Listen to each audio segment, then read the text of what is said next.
ഒരു നഗരത്തെ മുഴുവൻ ഭീതിയിലാക്കിയ ഒരു സീരിയൽ കില്ലർ. അദ്ദേഹമാണെങ്കിൽ നീണ്ട കാലത്തേക്ക് അദ്ദേഹത്തിന് വിധിച്ച ജയിൽ ശിക്ഷയ്ക്ക് ശേഷം അദ്ദേഹം ജയിലിൽ നിന്നും മോചിതനാവുകയാണ്.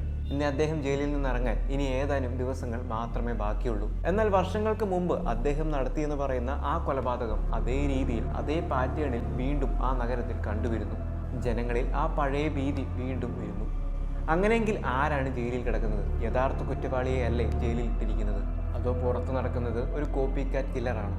അല്ലെങ്കിൽ എങ്ങനെയാണ് ജയിലിൽ ഇരുന്നു കൊണ്ട് ഇയാൾ ഈ കൊലപാതകങ്ങളൊക്കെ നടത്തുന്നത്?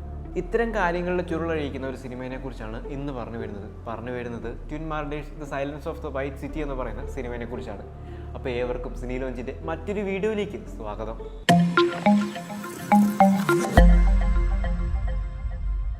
മരിച്ചു കിടക്കുന്ന ശവശരീരങ്ങളാണ് അവിടുത്തെ ജനങ്ങളുടെ മിക്ക ദിവസത്തെയും കണിയെന്ന് പറയാം.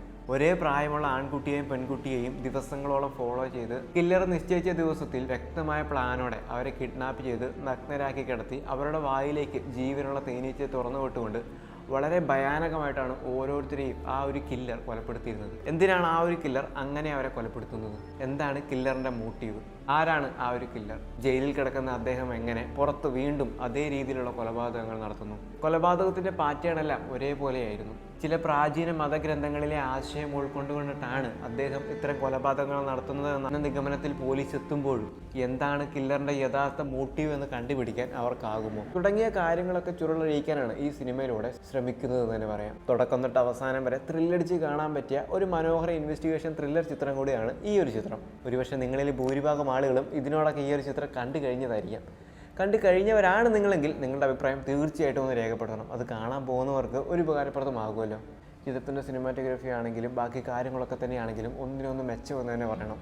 ഒരു ഇൻവെസ്റ്റിഗേഷൻ ത്രില്ലർ ചിത്രം കാണാൻ കാത്തിരിക്കുന്നവരാണ് നിങ്ങളെങ്കിൽ, അല്ലെങ്കിൽ അത്തരം സിനിമകളുടെ ഒരു ആരാധകരാണ് നിങ്ങളെങ്കിൽ, അല്ലെങ്കിൽ ഇതുവരെ ഈ ഒരു സിനിമ കണ്ടിട്ടില്ലെങ്കിൽ തീർച്ചയായിട്ടും ഒന്ന് കണ്ടു നോക്കാനായിട്ട് ശ്രമിക്കുക. ചിത്രം നിങ്ങളെ നിരാശപ്പെടുത്താൻ വഴിയില്ല. കുറച്ച് പതിഞ്ഞ താളത്തിലാണ് പോകുന്നത് എങ്കിലും ചിത്രത്തിൻ്റെ ആ ഒരു കഥ പറച്ചിൽ ശൈലി കൊണ്ട് നമുക്ക് ചിത്രം നല്ല രീതിക്ക് എൻഗേജിങ് ആയിട്ട് തോന്നും. അപ്പോൾ ഇത്തരം ചിത്രങ്ങൾ ഇഷ്ടമുള്ളവരാണ് നിങ്ങളെങ്കിൽ തീർച്ചയായിട്ടും ഈ ഒരു ചിത്രം കൂടെ ഒന്ന് കണ്ടു നോക്കാനായിട്ട് ശ്രമിക്കുക. അപ്പോൾ ഇതുപോലെയുള്ള നല്ല നല്ല സിനിമകളുടെ ഡെയിലി സജഷന് വേണ്ടിയിട്ട് ചാനലൊന്ന് സബ്സ്ക്രൈബ് ചെയ്യുക. അപ്പോൾ മറ്റൊരു ചിത്രത്തിൻ്റെ വിശേഷവുമായി മറ്റൊരു വീഡിയോയിൽ വീണ്ടും കാണാം.